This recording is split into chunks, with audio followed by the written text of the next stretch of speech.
Bom, acho que agora está gravando. Boa noite, galera. Boa noite para vocês, bom dia para mim, estou gravando ainda de dia, mas boa noite, galera da Arca. Eu fico muito feliz de estar aqui. Você deve estar se fazendo uma pergunta: quem é esse cara? Né? Meu nome é Cláudio, tá? Prazer. Eu sou seminarista lá da Primeira Igreja Batista no Coração de Rio Doce, a PIBCORD. No ano passado, Caveira ele foi nosso preletor lá na igreja. A gente tem uma conferência chamada Conferência Ponto Central, e a gente tem estudado livros da Bíblia todo ano, e no ano passado foi o livro de Filipenses, e quem foi o preletor foi Caveira.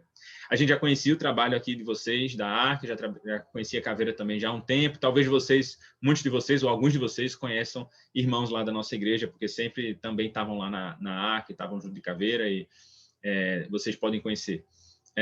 Mas é uma honra para mim estar aqui, né? Ano passado, quando foi no dia da conferência, Caveira ele transmitiu a Arca lá da igreja, né? Aí eu apareci fazendo o momento do louvor, né? A gente pôde cantar juntos ali dois louvores.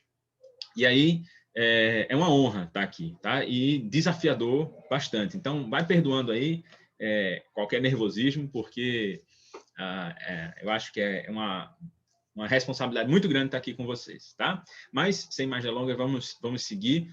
O Caveira pediu para que a gente também trouxesse um momento de louvor, então vamos louvar apenas com um cântico antigo, não sei se vocês conhecem, então se vocês não conhecem, pesquisa aí, talvez, né, seja interessante. Mente e Coração é o nome da música. Vamos então louvar. O texto de hoje que a gente vai se debruçar na palavra do Senhor está lá em 1 Tessalonicenses, e é um texto extremamente cristológico. Claro que todo texto a gente deve analisar a lente de Cristo, né, sob a lente de Cristo, e a gente sabe que todo texto bíblico ele aponta para Cristo, mas esse texto que a gente vai ler hoje ele é claramente cristocêntrico, cristológico, ele aponta para Cristo de maneira muito evidente. Então, a gente vai cantar essa música que fala mente e coração, a nossa mente e coração cativas a Cristo, como é bom poder saber que a gente pode depositar tudo aos pés da cruz. É isso que a música fala. Talvez alguns de vocês conheçam, talvez não. Para quem conhece, é bênção cantar junto. Para quem não conhece, é desafio para aprender esse novo cântico. E não sei se estou quebrando algum protocolo nesse sentido. Perdão aí, Caveira, perdão aí, galera, mas vamos cantar aqui. De novo, vamos perdoando aí os desafinos, mas vamos cantar junto aqui, tá? É benção essa música, vamos lá.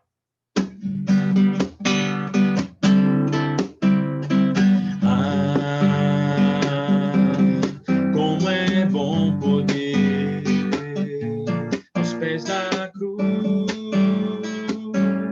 depositar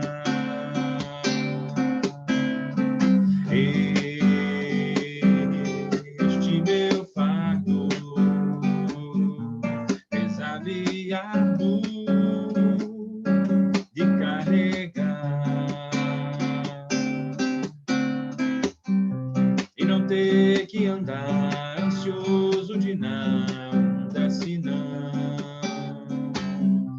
a Deus tudo levar em grata e súplice oração.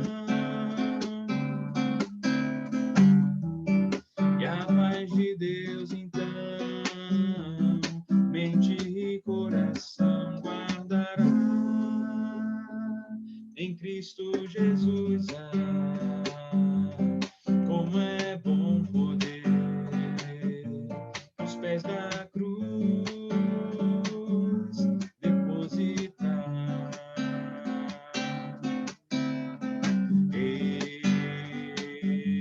este meu fardo pesado e árduo de carregar, e não ter de andar ansioso de nada, senão sobre ele lançar cada problema, cada aflição. E a paz de Deus, então, mente e coração guardará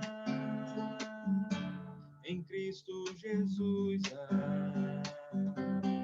Como é bom poder, como é bom saber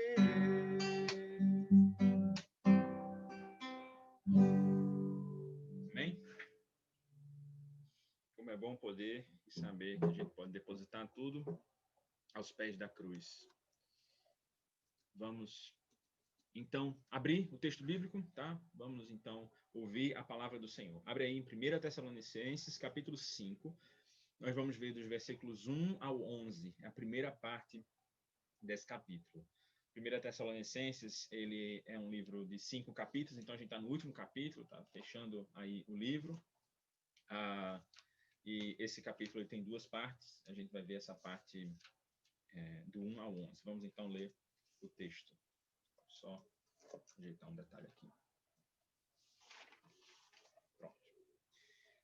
Vamos ler. Mas, irmãos, acerca dos tempos e das estações, não necessitais de que vos escreva, porque vós mesmos sabeis muito bem que o dia do Senhor virá como um ladrão da noite. Pois que, quando disserem a paz e segurança, então lhes sobrevirá repentina destruição, como as dores de parto, aquela que está grávida, e de modo nenhum escaparão. Mas vós, irmãos, já não estáis em trevas, para que aquele dia vos surpreenda como um ladrão. Porque todos vós sois filhos da luz e filhos do dia, mas nós não somos da noite nem das trevas. Não durmamos, pois, como os demais, mas vigiemos e sejamos sóbrios. Porque os que dormem, dormem de noite, e os que se embebedam, embebedam-se de noite. Mas nós, que somos do dia, sejamos sóbrios, vestindo-nos da couraça da fé e do amor, tendo por capacete a esperança da salvação. Porque Deus não nos destinou para a ira, mas para a aquisição da salvação por nosso Senhor Jesus Cristo, que morreu por nós, para que quer vigiemos, quer durmamos, vivamos juntamente com ele. Pelo que exortai-vos uns aos outros e edificai-vos uns aos outros, como também o fazeis. Amém? Vamos orar. Senhor Deus, obrigado, Senhor, pela tua palavra. Obrigado por esse dia. Obrigado, Senhor, por todas as pessoas que estão assistindo, que pararam para assistir esse momento, Senhor, para cultuar junto conosco aqui, Senhor, ouvindo a tua voz. Esvazia as nossas mentes e os nossos corações, Senhor, de nós mesmos e preenche com teu Santo Espírito, Senhor. Que nosso coração possa estar amolecido pelo teu Santo Espírito para que possamos ouvir a tua palavra e praticá-la e vivê-la, Senhor. Ó Deus, obrigado por Cristo Jesus em nossas vidas, obrigado pela salvação. Fica conosco nesse momento de louvor e de adoração do teu nome, através da leitura e da explicação da palavra do Senhor. Ó Deus, te agradecemos e te pedimos a tua presença aqui no nosso meio. Em nome de Jesus Cristo te oramos. Amém. Então, gente, vamos dar uma olhada aqui nessa parte do texto, 1 Tessalonicenses, capítulo 5. É a parte final do livro. E o que é que a gente pode aprender desse texto? A gente vai comentar aqui algumas coisas sobre o livro em si, né? Uma carta que foi escrita por Paulo, uma das primeiras cartas que foram escritas por Paulo para uma igreja em que Paulo elogiou bastante essa igreja. Paulo parece não ter escrito essa carta com uma lista gigante de exortações e de problemas que a igreja tinha, para que ele pudesse, de alguma forma, exortá-los para sanar essas dificuldades. Não, essa carta foi uma das primeiras cartas que Paulo escreveu a uma igreja vibrante, a uma igreja que estava vivendo o evangelho, uma igreja que tinha muita coisa para Paulo elogiar. Paulo já começa no primeiro capítulo falando, né, de que ele elogia e fica feliz, grato em suas orações, sempre que oro por vós, pela fé de vocês, pelo amor de vocês e pela esperança que vocês têm em Cristo. Então, o amor de vocês é abnegado, a esperança que vocês têm é em Cristo, que é o único Deus vivo e verdadeiro, e vocês têm uma fé operosa. A fé de vocês ela é prática, ela não é apenas de entendimento, de intelecto, mas ela é de vida prática. Então, Paulo ele começa elogiando essa igreja já desde o início, mas se tem uma coisa que Paulo vai trabalhar com essa igreja é a questão da segunda vinda de Cristo. É essa doutrina de que Cristo irá voltar, de que Cristo sim morreu, Cristo sim ressuscitou e vivo está, porém, ele está junto com o Pai e virá, ele voltará. Essa doutrina da segunda vinda de Cristo é o que Paulo vai trabalhar. Na verdade, ele trabalha de tal forma de que em todos os capítulos a gente ouve falar da segunda vinda de Cristo. Se você vai para o primeiro, para o segundo, para o terceiro, para o quarto e para o quinto capítulo, você encontra, se não mais de uma vez, que Paulo vai falar sobre a segunda vinda de Cristo. Então, a gente percebe que esse é o tema central da carta. Paulo está querendo tratar desta doutrina especificamente. Se é algum tipo de ensino, de conhecimento que os tessalonicenses precisam ouvir, é sobre isso. E, de alguma forma, ele quer falar sobre isso, porque o objetivo dele é trazer esperança a uma igreja que já era vibrante, já era ativa, que já vivia o evangelho de maneira digna, e Paulo queria encorajar eles a continuarem. Paulo, ele diz, olha, vocês estão bem, tá certo? Porque vocês têm vivido de uma maneira digna da vocação que vocês receberam, que é o que a gente ouve em outras cartas de Paulo, né? Viver da maneira digna da vocação que a gente foi chamado. Isso é o que precisamos como crentes em Cristo Jesus. Mas aquela igreja já estava vivendo dessa forma, mas Paulo diz assim, continuem e cresçam. Esse é o objetivo de vocês. Então, Paulo queria encorajar aquele grupo, aquela igreja, aquela comunidade a crescer mais ainda em Cristo. Não ficar num platô, não ficar numa média, mas dizer assim, vocês estão bem, mas isso tudo é por causa de Cristo, continuem a crescer em Cristo, tá? E lembrem da esperança que vocês têm em Cristo. Eles estavam em dúvidas. Mas quem morre, quem está em Cristo, mas acaba morrendo, não vai ver a segunda vinda dele. Então vai se perder, não vai ser salvo. Então eles tinham dúvidas em relação à segunda vinda de Cristo, quem estava vivo, quem estava morto, se estaria salvo, se não estaria salvo, qual era realmente a esperança, qual era a garantia de estar em Cristo. Então, o propósito dessa carta é isso, é trazer esperança a uma igreja já viva e vibrante a respeito da segunda vinda de Cristo. E aí, Paulo ele chega justamente nessa parte final, no capítulo 5, trazendo o último ponto que ele quis trazer sobre a segunda vinda de Cristo. A gente vê ele dizendo isso logo no início. Ele diz assim, versículo 1. Mas, irmãos, acerca dos tempos e das estações, não necessitais de que vos escreva. Então, Paulo ele está dizendo assim, acerca dos tempos e das épocas e de quando vai acontecer, quando Cristo vai voltar, isso não compete a vocês. Isso aí eu quero que vocês sejam ignorantes. Isso aí, quanto a isso, a gente não vai ficar aqui fazendo genealogias, a gente não vai ficar aqui fazendo cálculos, a gente não vai ficar aqui fazendo previsões. Até porque o próprio Jesus, no seu sermão escatológico, em Mateus 24, que foi o último sermão de Jesus, um sermão que Jesus fala sobre a sua vinda, a sua volta, ele diz, olha, nem o Filho, nem os anjos do céu, ninguém sabe, senão somente o Pai. Isso não vos compete saber. Então, Paulo está ressoando aqui o que Cristo disse no seu sermão escatológico. Ele está dizendo, olha, sobre isso aí, nem adianta perguntar, nem adianta fazer momento de perguntas e respostas, nem adianta colocar na caixinha do Instagram, não adianta fazer nada disso, tá? Sobre isso aí vocês vão continuar ignorantes, porque isso aí não vos compete saber. Tá? As estações e os tempos, a palavra é o Cronos e o Kairos, ou seja, o Cronos, que é o tempo cronológico. Quanto a exatamente o dia, o minuto, o segundo que Cristo voltará, isso não compete a vocês. E quanto ao Kairos, que é o tempo determinado por Deus, também não vos compete saber. Então, nem uma coisa nem outra. Isso aí não está na alçada de vocês.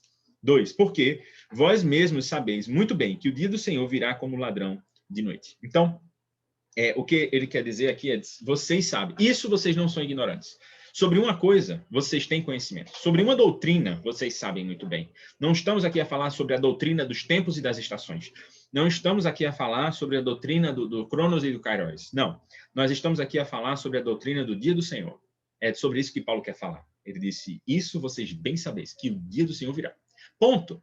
Então, a gente, lá na nossa igreja, a gente está estudando, na EBD dos Jovens, a gente está estudando Apocalipse. A gente está terminando o estudo em Apocalipse, é muito controverso, cheio de polêmica, é difícil. Tem coisas que a gente não pode ser dogmático, a gente não pode dar um ponto final, mas muitas e muitas vezes, quando a gente não consegue dar esse ponto final, a gente diz, ok, gente, nesses pontos aí, algumas coisas a gente acha que pode haver divergência no meio da nossa igreja, no meio do nosso grupo aqui da EBD também, mas a gente tem que lembrar dos pontos centrais. Cristo voltará, a sua igreja estará com ele.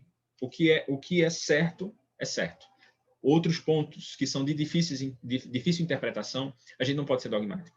Então, por exemplo, a gente não pode ser dogmático em dizer quando Cristo virá, qual vai ser o dia, quando vai ser, a gente não sabe. Então, a gente não tem como ser dogmático nisso. Se alguém se levanta na igreja para dizer assim, não, é porque vai ser nesse tempo, vai ser em 2012, vai ser em 2021, vai ser em 2050, a gente vai ter discordâncias sobre isso aí, e Paulo está dizendo, nem briguem sobre isso. Vocês vão ficar ignorantes sobre isso mesmo. Mas, sobre o dia do Senhor, vocês bem sabeis, ele virá como um ladrão. E aí ele diz que ele virá de um jeito específico. É interessante que Paulo ele diz, olha, ele virá de um jeito específico, virá como um ladrão. Mas Paulo, eu acho interessante que Paulo, ele meio que pega um pacote, que é o pacote do dia do Senhor, e ele diz que virá como um ladrão, mas ele desembrulha esse pacote. Ele explica para a gente, nos versículos seguintes, o que significa vir como ladrão, que é vir de surpresa, né? Mas para quem vai vir dessa forma? E acho que esse é o ponto mais interessante que Paulo traz para a gente. A partir do versículo 3, ele diz assim, pois que, quando disserem a paz e segurança, então lhes sobrevirá repentina destruição, como as dores de parto àquela que está grávida, de modo nenhum escaparão. Então, Paulo está dizendo assim, olha, há aqueles que dizem que há paz e segurança, aqueles que têm a sua paz e a segurança, não no Senhor, mas em si mesmos, aqueles que fizeram-se a si mesmos deuses, assim como Adão e Eva, né? Assim como Caim, assim como Babel, que levantou, né, uma construção para si, para tentar fazer famoso o seu próprio nome. Aqueles que fizeram de si mesmos os seus ídolos, né?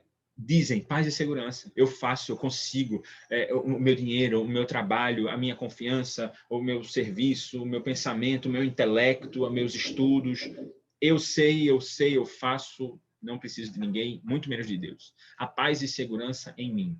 Esses que dizem que há paz e segurança, que está tudo muito bem, muito obrigado, não sabem quem Deus é, que é um Deus santo, vivo e verdadeiro, mas um Deus justo e irado contra o pecado. Então, a gente entende que Paulo quer dizer assim, há engano nessa fala. Quem diz paz e segurança fora de Cristo está falando uma mentira. Há engano nessa fala. E aí ele diz, para estes, aí é que é interessante, para estes, destruição virá. Essa é a realidade. Eles vivem uma vida de engano, porque eles dizem que fora de Cristo existe paz e segurança. Mas isso é uma vida de mentira. Qual é a verdade realmente? Qual é a realidade deles? Destruição. E a gente ouve falar no primeiro capítulo de 1 Tessalonicenses, que Paulo elogiando, dizendo isso, agradeço a Deus em minhas orações pela vida de vocês, pela fé de vocês, a esperança, o amor de vocês, a esperança que vocês têm em Cristo, o amor abnegado, a fé operosa de vocês, que ela trabalha, ela não fica só nas palavras, mas ela trabalha. E ele diz, porque vocês, deixando para trás os ídolos, vocês vieram adorar o único Deus, único, um só, é vivo, que é verdadeiro, a saber, Jesus Cristo, que vem nos livrar da ira vindoura. E é isso que Cristo veio fazer. Ele vem nos livrar da ira vindoura. Foi isso que ele veio fazer. Ele morreu e ressuscitou para nos livrar da ira vindoura, porque a ira de Deus virá sobre aqueles que não estão em Cristo. Porque Deus é um Deus justo e não fechará os olhos para o pecado, né?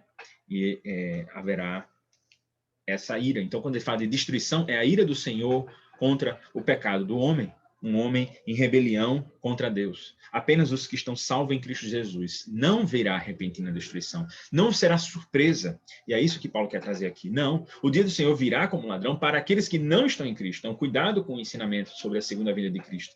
Porque virá destruição e ira do Senhor não para a igreja, mas para aqueles que não estão em Cristo. E aí, por isso que ele diz que são dores de parto.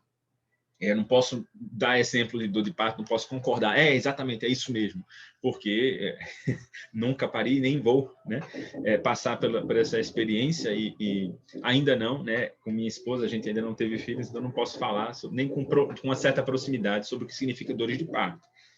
Mas, pelo que se entende, né, é que Paulo está usando essa imagem, dessa figura de dores de parto, para dizer, olha, do mesmo jeito que as dores de parto são um aviso de que virá, e é inevitável, é assim que virá a destruição, para esses que vomitam, para esses que arrotam paz e segurança, tá? Então, essa é a realidade deles. Mas qual é vocês, igreja do Senhor? Ele diz, mais vós, igreja do Senhor. Versículo 4. Paulo usa esse mais aí para dizer, né? Como a gente ouve falar lá em Efésios 2, mais Deus, né? Vós estavas perdidos em vossos delitos e pecados, mais Deus, todavia o Senhor, né, nos salvou em Cristo Jesus. Então, aqui ele diz, mais vós. É diferente. O dia do Senhor para vocês é diferente. Veja, o dia do Senhor virá, ponto. Porém, o dia do Senhor virá de uma maneira diferente para diferentes grupos. Só existem dois grupos, na verdade, desde Gênesis, né? A gente tem a semente da mulher e a semente da serpente. A gente tem lá Abraão recebendo uma bênção do Senhor e uma promessa do Senhor, porque ele é a representação ali da semente da mulher. E Deus disse que da semente da mulher viria aquele que iria esmagar a cabeça da serpente. E ali existe um evangelho, existe uma boa nova, de que esse mal, que parece ser tão grande, ele será esmagado, porque ele é pequeno, e ele será dizimado. E essa semente da serpente, que parece vencer, que parece dominar os povos, que parece ter um poder político, econômico, será esmagado, porque nosso Deus é soberano, é justo e bom, e acima de todas as coisas. Então aqui, o dia do Senhor virá, ponto, o dia do Senhor virá. Mas, para quem diz paz e segurança, esses que têm segurança fora do Senhor, será destruição. Para vocês, irmãos, em Cristo, para vocês, igreja do Senhor, que têm a segurança no Senhor, não será destruição e não será surpresa. Então, é isso que a gente tem que lembrar. Nós devemos vigiar, mas não vigiar no medo da surpresa de que Cristo irá voltar a qualquer segundo. E eu não sei se eu pedi perdão hoje de manhã. Nós estamos selados em Cristo. E nós devemos ter essa paz e segurança em Cristo.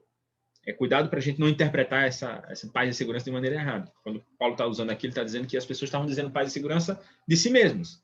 Nós podemos dizer que temos paz e segurança, sim, mas em Cristo.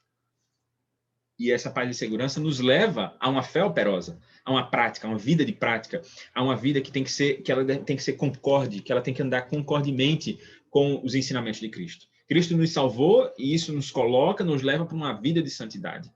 Mas isso não é excludente. Nós temos que entender que essas coisas andam juntas. Uma vida de santidade, ela anda junto com quem foi salvo por Cristo, né? Mas a gente tem que lembrar que esse vigiar não é tipo assim, hoje eu estou garantido, amanhã eu não sei. Hoje eu estou garantido, amanhã eu não sei. Essa inconstância não é o que significa vigiar. Vigiar significa devemos ser servos e filhos honrados, porque somos filhos da luz, somos filhos de Cristo. Devemos viver disciplinados, viver sobre o discipulado de Cristo, sobre a disciplina de Cristo, sobre os ensinamentos de Cristo, porque aquele que me ama guarda os meus mandamentos. Então, aqui ele diz no versículo 4, porque destruição, o que significa destruição? Né? Essa destruição é a ira contra o pecado. É a ira contra o pecado.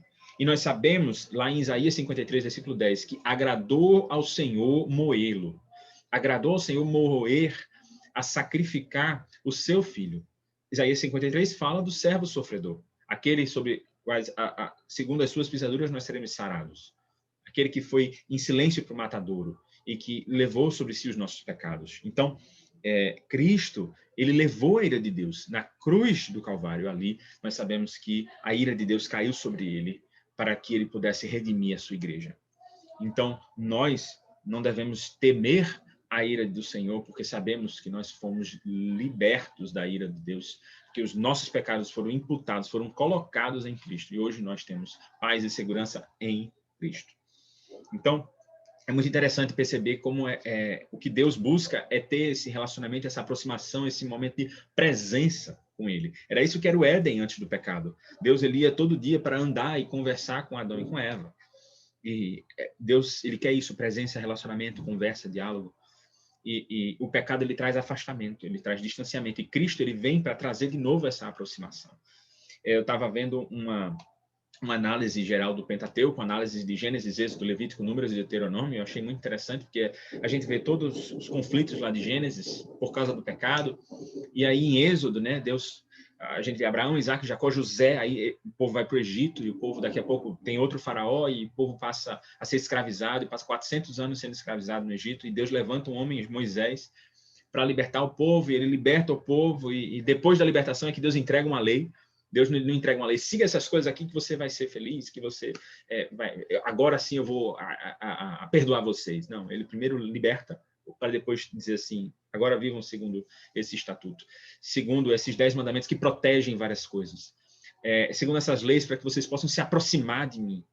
Então, é muito diferente você analisar dessa forma do que você achar que existe não sei quantas mil leis para que você, de alguma forma, seja purificado. Não é através dessas leis que somos purificados. As leis estavam lá para apontar para Cristo e as leis estavam lá para nos guiar até Cristo, como um tutor. Assim Paulo nos ensina. E é interessante porque, em Êxodo, Moisés ele é levantado para construir uma tenda chamada a Tenda do Encontro. É o encontro da presença, está na presença de Deus. Mas não se podia entrar, nem o próprio Moisés, que foi levantado para isso. Ele não podia entrar. Deus disse, você vai construir desse jeito, vai ser com essas medidas, com esses materiais. Mas não vai entrar ainda não. Vem Levítico. E no primeiro versículo de Levítico, a gente ouve falar de que Deus falou com Moisés da tenda do encontro. Ou seja, Moisés estava do lado de fora. Deus falou da tenda e Moisés ouviu fora da tenda. E aí o livro todo de Levítico são as leis levíticas, né? As leis cerimoniais, para que se pudesse chegar próximo de Deus, estar dentro do Santo dos Santos, estar dentro da presença de Deus e trazer a mensagem de Deus para o povo. Então, o entrar na presença de Deus, ele disse, eu sou santo, portanto vocês devem ser santos. Não se chega à presença de Deus de qualquer forma, porque terrível coisa é cair nas mãos do Deus vivo. Estar diante da presença de Deus, nós derreteríamos. Então, sem Cristo, nós não temos essa purificação. Ali eram sombras. né? Levítico ali são muitas leis, todas para apontar para Cristo e mostrar que para chegar na presença de Deus nós precisamos chegar de uma maneira específica. E é interessante que o livro de Levítico, no meio, no capítulo 16, a gente ouve falar do dia da expiação, dia do perdão, que era um cordeiro que era imolado pelos pecados do povo durante o período de um ano. E nós sabemos que Cristo é o Cordeiro de Deus que tira o pecado do mundo. Não os pecados de um ano, mas os pecados da sua igreja, presente, passado e futuro. Então, é muito interessante como o livro de Levítico aponta para Cristo nesse sentido, como ele é esse método para a gente se aproximar da presença de Jesus, para a gente se aproximar da presença de Deus, Deus Pai. E aí a gente chega em Números. E quando a gente chega em Números, o primeiro versículo de Números diz assim: Deus falou a Moisés na tenda do encontro. Depois de passar as leis cerimoniais, em que Deus disse, ok, para chegar à minha presença é dessa forma. Em Números, Deus diz assim, está escrito dessa forma, Deus falou a Moisés na tenda do encontro. Então, é assim, nós podemos falar com Deus, nós podemos chegar à presença de Deus a partir de Jesus Cristo. Então, a gente vê que tudo aponta para Cristo. A gente percebe que o que Deus quer é esse relacionamento, é essa aproximação, essa proximidade conosco. E Cristo nos proporciona isso. Em Cristo não há destruição para nós, porque ele já sofreu a ira de Deus. Em Cristo nós temos paz com Deus. Tende paz com Deus por nosso Senhor Jesus Cristo, por meio de quem obtivemos acesso pela fé a esta graça, a qual agora estamos firmes. Romanos 5. Então estamos firmes nessa graça, esse presente que recebemos, porque Cristo morreu por nós. E nós agora temos paz com Deus, temos acesso a Deus. Então, Paulo agora ele vai começar a falar e dizer por que disso, o porquê disso, né? Ele vai dizer, olha, versículo 5, porque todos vós sois filhos da luz. É por isso. E filhos do dia. Nós não somos da noite e nem das trevas. Versículo 6, não durmamos, pois, como os demais, mas vigiemos e sejamos, eu queria dizer, sejamos sóbrios. Então, o que Paulo está querendo dizer é que existe uma razão para isso. Nós somos filhos da luz, logo, nós não devemos ficar desesperados com o dia do Senhor. Porque o dia do Senhor virá como surpresa, porque o dia do Senhor virá como um ladrão, porque o dia do Senhor trará destruição e a ira dele, a ira do Senhor. Nós somos filhos da luz e somos filhos do dia. Nós não somos nem da noite nem das trevas. Paulo claramente está fazendo aqui um contraste aqui com essas imagens de noite e de dia. Nós sabemos que a noite é um símbolo realmente do príncipe deste mundo, né? Do dragão, da besta, do diabo, né? Da serpente.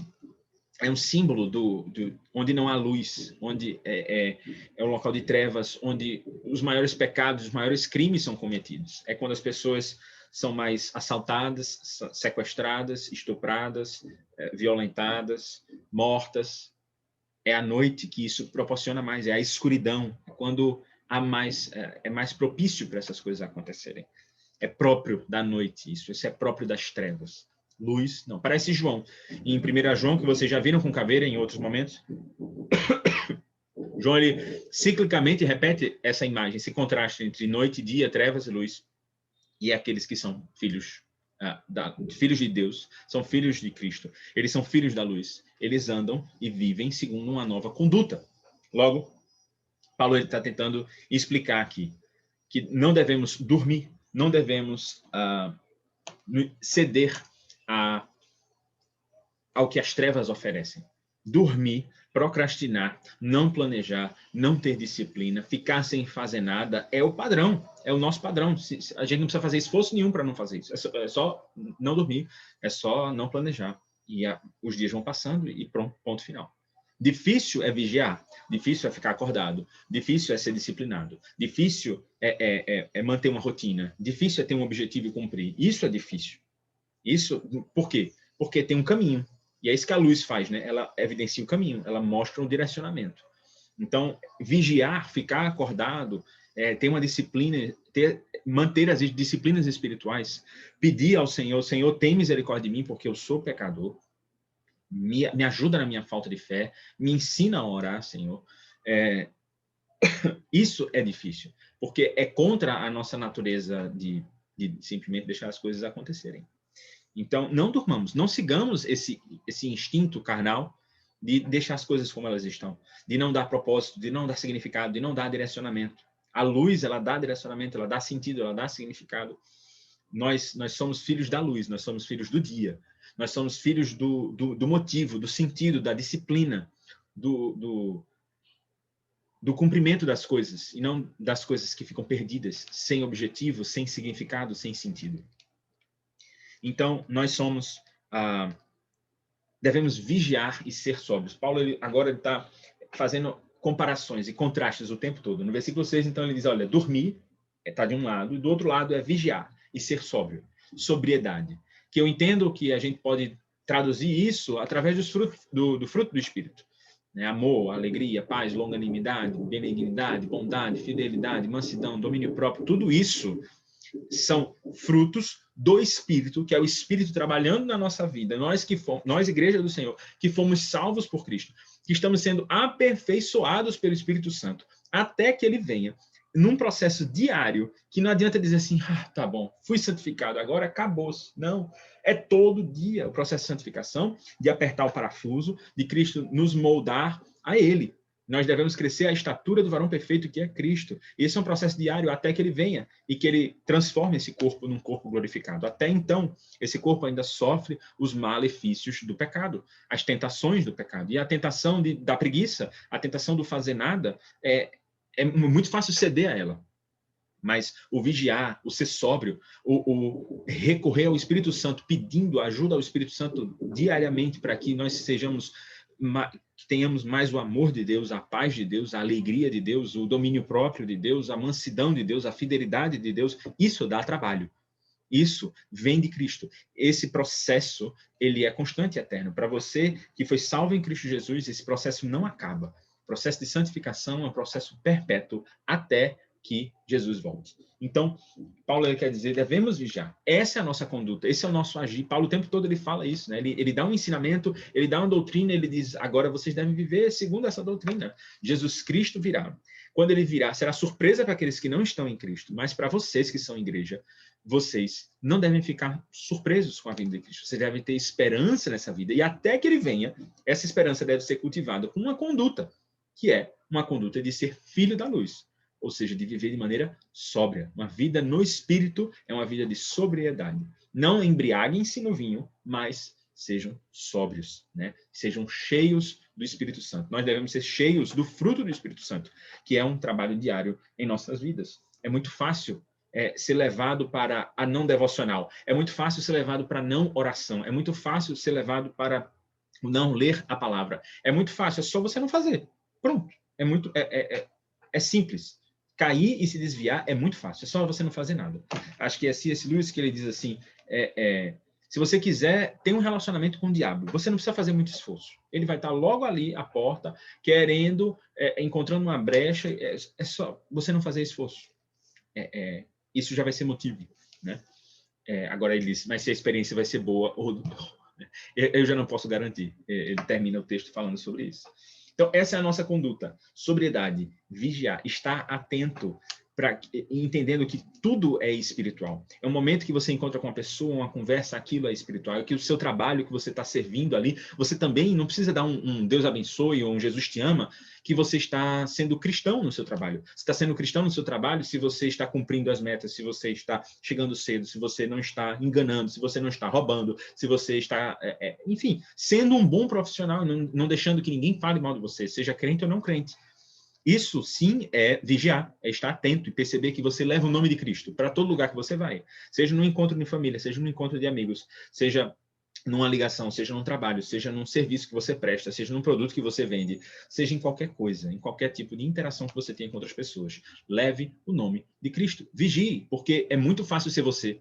Fazer uma piada indevida, fazer um comentário indevido, fazer uma fofoca indevida, fazer um trâmite, uma troca comercial indevida. É muito fácil você cair nisso, porque isso é o desejo carnal de simplesmente deixar acontecer. Quando eu vi eu menti, quando eu vi eu falei mal, quando eu vi eu fofoquei, quando eu vi eu ri de uma piada que não devia, quando eu vi eu promovi a piada, quando eu vi... Simplesmente, é muito mais fácil desviar-se. É muito mais difícil manter a conduta do Espírito. E Cristo diz que nós, agora tendo sido salvos, nós devemos viver essa vida, né? Paulo diz que devemos ter essa vida que esteja concordando com esse chamado. E aí no versículo 7, ele diz assim, por quê? Né? Por que devemos ter essa conduta? Devemos vigiar, devemos ser sóbrios. Por quê? Paulo responde no versículo 7. Porque os que dormem, dormem de noite, e os que se embebedam-se de noite. Ele responde, na verdade, no 7 e no 8. Mas nós, que somos do dia, sejamos sóbrios. Nós temos uma nova identidade. Nós somos agora filhos do dia, filhos da luz, filhos de Cristo. Nós somos nova criatura. E as coisas velhas já passaram, e eis que tudo se fez novo. E a nossa conduta agora é nova. Ela se dá de uma maneira diferente. Mas nós somos filhos do dia, sejamos sóbrios. E aí eu acho lindo, porque Paulo ele meio que costura, ele costura o capítulo 1 com o capítulo 5, ou seja, o livro todo. Ele vai falar de fé, esperança e amor, lá no primeiro capítulo, versículo 10. Versículo 3. Ele vai falar lá que ele sempre está grato a Deus em suas orações, dando graças a Deus pelo amor, pela fé e pela esperança de vocês. E aqui ele vai falar sobre fé, esperança e amor de novo. Para fechar o livro, ele diz assim, sejamos sóbrios, vestindo-nos da couraça da fé e do amor, tendo por capacete a esperança da salvação. Então, Paulo está costurando o livro falando sobre as chamado três virtudes teologais. As três virtudes mais importantes aqui, a fé, a esperança e o amor. E ele diz assim, vestindo-nos da defesa, o que é que nos defende em Cristo? É a nossa fé em Cristo. E é o nosso amor por Cristo, porque Cristo nos amou primeiro. É isso que nos defende, é a couraça, né? Nos defende. E tendo por capacete, eu entendo que o capacete é a parte principal, é a cabeça, é o carro-chefe, é o que leva. Né? Então, tendo por capacete a esperança da salvação. Então, ele disse, olha, é o seu deitar, é o seu levantar, é o seu dia a dia, é o seu respirar, é a sua oração, é a sua família, é tudo. Tudo ele gira em torno de Cristo. Cristo é a órbita. Tudo tem que estar orbitando no meio de Cristo. Cristo é o centro das nossas vidas. A esperança da salvação é o motivo principal. Simplesmente assim, nós estávamos perdidos, não queríamos a Deus, não queríamos papo com Deus, estávamos distantes de Deus, estávamos em nossos delitos e pecados. Mas Deus escolheu nos salvar em Cristo Jesus. Então, essa é a nossa maior esperança, essa é a nossa maior boa nova, essa é a nossa maior notícia. Então, essa esperança da salvação em Cristo Jesus é o que deve nos motivar diariamente. É o nosso carro-chefe, é o nosso capacete. É o ponto principal da igreja, é a mensagem principal da igreja, é a mensagem principal que devemos levar, é a mensagem principal que devemos pregar. E aí, o versículo que está orbitando aqui, né, é o centro desse versículos de 1 a 11, o centro de tudo é o versículo 9. Ele diz assim, porque Deus não nos destinou para a ira. De novo, ele conecta com o capítulo 1, porque no versículo 10 do capítulo 1 ele diz, Cristo Jesus, que nos livra da ira vindoura. Então aqui ele diz, porque Deus não nos destinou para a ira, ele nos livrou da ira, né? Mas para a aquisição da salvação, por nosso Senhor Jesus Cristo, que morreu por nós, para que, quer vigiemos, quer durmamos, vivamos juntamente com ele. Esses são os versículos mais lindos que a gente tem aqui. Porque ele diz assim, Deus não nos destinou para a ira. Deus nos destinou para a salvação, para a aquisição da salvação. O objetivo de Deus é que a gente adquirisse a salvação, ou seja, adquirimos como um presente, como graça, e nós tivéssemos salvação em Cristo Jesus para ter acesso a Deus, para ter comunhão com Deus. Esse era o objetivo de Deus, nos livrar da ira para que pudéssemos ter acesso. Então a gente percebe aí que Paulo ele vem costurando isso desde o início. O livro todo, no capítulo 1, ele evidencia para a gente esse elogio para a igreja, dizendo que a igreja é uma bênção, que a igreja é operosa, que a sua fé é operosa, eles trabalham, eles têm vida prática, eles têm esperança em Cristo, largaram os ídolos e começaram a adorar o único Deus vivo e verdadeiro, Cristo Jesus, que eles devem esperar, que nos livra da ira vindoura. No capítulo 2, Paulo ele fala do ministério dele, ele diz que os sofrimentos dele é alegria para ele, porque sofrer os sofrimentos no seu corpo é seguir o caminho de Cristo, que sofreu também em seu próprio corpo. Então, os sofrimentos de Paulo são espelhos, são exemplos do sofrimento de Cristo, e assim deve ser para toda a igreja. O sofrer por Cristo é bem-aventurança, né? O próprio Jesus ele falou sobre isso. E aí Paulo ele fala sobre os relacionamentos que ele tem com aquela igreja, que ele tem muita alegria, que ele trata aquela igreja como um pai trataria os seus filhos. Ele tem aquela igreja como filhos. E Paulo ele vai para o capítulo 3, ele faz uma oração, né? Ele diz, antes de fazer a oração, ele diz, eu não posso estar com vocês, não pude estar com vocês durante muito tempo. Mandei Timóteo aí para verificar e saber como é que estava a fé de vocês. Interessante que ele, para como está a fé, mas é para saber como é que está a vida deles, né? A fé, porque a fé opera na prática. Então, não podendo ir, mandei Timóteo, né? Mandei saber da vossa fé. E tenho boas notícias de vocês, porque vocês também querem saber da gente, vocês também têm bom testemunho para dar. E aí Paulo termina o capítulo 3 fazendo uma oração que resume a segunda parte da carta. Paulo ele faz uma oração para meio que começar um novo assunto, ele faz um resumo. Ele diz lá, eu quero que vocês cresçam em amor. Sobre o amor, eu quero que vocês cresçam. Que vocês vivam uma vida de santidade. E sobre a segunda vinda de Cristo, que vocês tenham esperança. Esses 3 assuntos ele trata dali para frente, no capítulo 4. Eu estou falando tudo isso porque eu queria tocar no assunto do capítulo 4. Que é Paulo exortando no Senhor, dizendo, olha, vocês têm vivido de maneira digna, tá? Mas vivam e cresçam. Continuem e cresçam, mais ainda. Sobre a santidade, andem segundo a santidade. Aí ele fala sobre imoralidade sexual. E ele diz, vocês devem viver segundo a santidade e não segundo a imoralidade sexual. E ele exorta o povo em relação àquilo. Sobre o amor fraternal, já não tenho que escrever para vocês, já sabem o que é. De 1 João gasta o livro todinho para falar sobre o que é amor fraternal, praticamente. Boa parte do livro ele fala sobre amor. Mas aqui Paulo diz, olha, sobre isso eu não preciso nem falar para vocês. Vocês sabem o que é, mas vivam, cresçam. Né? Tenham um trabalho honesto. Não pequem, não enganem os outros.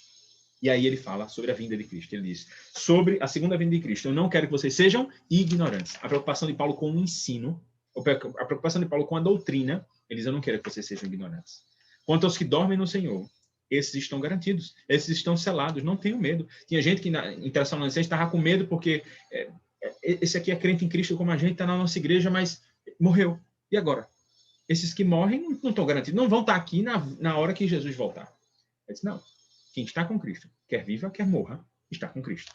Então, é sua igreja. Então, foi para isso que Paulo escreveu ali na parte final do capítulo 4. E quando ele termina o capítulo 4, ele diz assim, portanto, consolai-vos uns aos outros com essas palavras.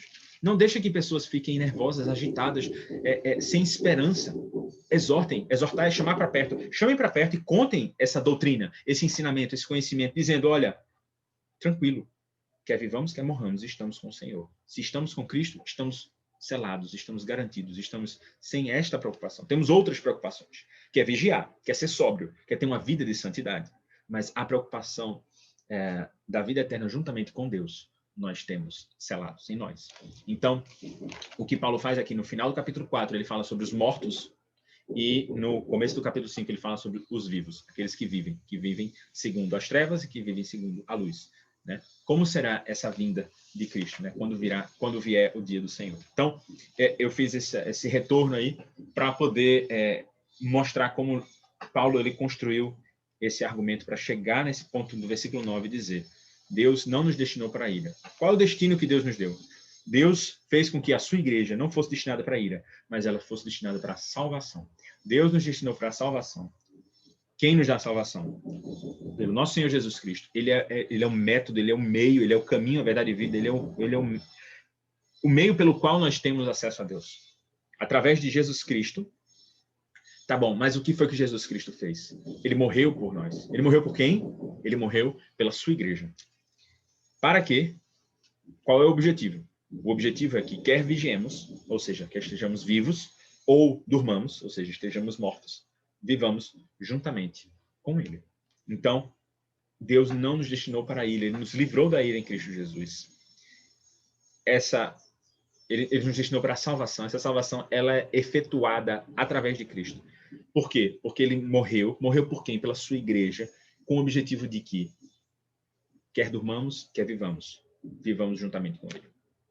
Então, Paulo ele finaliza no versículo 11 dizendo, pelo que exortai-vos uns aos outros e edificai-vos uns aos outros, como também o fazeis. Veja que o final do capítulo 4 e essa metade do capítulo 5 estão conectadas. Ele fala primeiro sobre aqueles que dormem no Senhor e agora aqueles que vivem. Então, eles, quer vivamos ou quer morramos, estamos junto com Cristo. Por favor, exortem uns aos outros. Consolem uns aos outros. Edifiquem, façam crescer uns aos outros. Exortar de novo é chamar para perto. Chamem para perto esses que estão tendo dúvidas sobre isso. Porque sobre isso, eu não quero que vocês sejam ignorantes. Veja, sobre estações épocas, sobre cronos e kairóis, eu quero que vocês sejam totalmente ignorantes. Porque Cristo disse que isso não era relevante. O que é relevante? Isso é relevante. Que nós tenhamos esperança em Cristo Jesus. É disso que a gente não pode esquecer. Então, essa é a mensagem desse texto aqui. A doutrina, esse ensinamento, esse conhecimento sobre o dia do Senhor é um ensinamento que deve encorajar a gente para viver de uma maneira santa, viver de uma maneira sóbria. Lembrar que essa santificação exige uma responsabilidade da nossa parte, mas ela é totalmente submissa e humilde e submetida a Cristo e ao Espírito Santo. Processo de santificação é um processo de sobriedade, de entender o seu lugar e dizer, Senhor, me ensina a orar, me dá motivação, Senhor, me dá a tua alegria, porque muitas vezes eu acordo sem alegria, eu não tenho vontade de te procurar, Senhor. Eu quero crescer a estatura de Cristo, mas Cristo ele fugia para a oração e eu fujo da oração. Então, essa doutrina do dia do Senhor deve nos encorajar a viver dessa maneira, de uma maneira santa, de maneira sóbria, e ela deve estar de acordo com a salvação que a gente recebeu em Cristo Jesus. Afinal, a gente deve entender que o dia do Senhor, ele será um dia de juízo, mas não para a gente, que é a igreja do Senhor. Nós não fomos destinados para ira. Nós não fomos destinados para sofrer juízo nesse dia, mas para viver juntamente com ele em glória. Então, isso deve alegrar os nossos corações. Isso deve motivar o nosso dia a dia e a nossa conduta. Eu queria terminar ainda em 1 Tessalonicenses 5. Eu acho que não é o texto que a gente leu, mas ainda assim eu queria lê-lo. Os versículos 23 e 24 falam sobre quão dependente nós somos de Cristo, de Deus. Versículo 23 ele diz, e o mesmo Deus de paz vos santifique em tudo, e todo o vosso espírito, alma e corpo sejam plenamente conservados, irrepreensíveis para a vinda do nosso Senhor Jesus Cristo. Fiel é o que vos chama, o qual também o fará. Então, Paulo ele termina o livro falando essas palavras e ele diz que o Deus de paz é Ele que vos santifica corpo, mente e espírito. Corpo, alma e espírito. E vocês vão ser plenamente, completamente conservados, irrepreensíveis até aquele dia, até a volta de Cristo. Ou seja, o processo de santificação, que é constante até que venha, será garantido por Deus. É esse Deus de paz que faz isso. E ele termina dizendo, fiel é o que vos chama, o qual também o fará. Ele é que é fiel, ele é quem cumpre, ele o fará. Nós temos essa responsabilidade de viver segundo essa conduta, sejamos sóbrios, busquemos a Deus e nos coloquemos nessa posição de humildade diante de Deus, mas sabendo que ele é fiel e ele o fará. Ele está conosco e que essa doutrina sobre o dia do Senhor seja um encorajamento para a nossa vida com Cristo. Gente, foi uma bênção estar aqui com vocês. Vamos orar. Senhor Deus, obrigado pela tua palavra. Senhor, nos encoraja a viver, Senhor, de maneira digna do Senhor. Ó Deus, nos motiva, Senhor, diariamente. Traz a tua alegria para os nossos corações, Senhor. Ó Deus, nos leva para a oração, que possamos aprender mais do Senhor, para que possamos nos parecer mais com Cristo, Senhor. Obrigado pela salvação em Jesus Cristo. Obrigado porque o Senhor não destinou a tua igreja, Senhor, para a perdição, Senhor, para a destruição ou para a tua ira, Senhor. Mas o Senhor destinou a tua igreja para a salvação em Cristo Jesus. Queremos estar diante da tua presença naquele dia e até lá, Senhor, queremos estar diante da tua presença todos os dias da nossa vida, Senhor. Nos ensina a orar, Senhor, nos ensina a te buscar. Ó Deus, eu te peço a tua misericórdia sobre as nossas vidas, Senhor. Fica conosco essa noite, durante essa nova semana que se inicia. Te pedimos perdão pelas nossas falhas e pecados, Senhor. Obrigado por esse tempo, obrigado por esse privilégio, Senhor, de falar da tua palavra. Ó Deus, tem misericórdia de nós. Assim te oramos em nome de Jesus. Amém, Pai. Meus irmãos, eu mais uma vez agradeço. Devo ter estourado o tempo aqui que era previsto. Peço perdão por isso, mas que Deus nos abençoe e até uma outra oportunidade. Deus nos abençoe. Amém.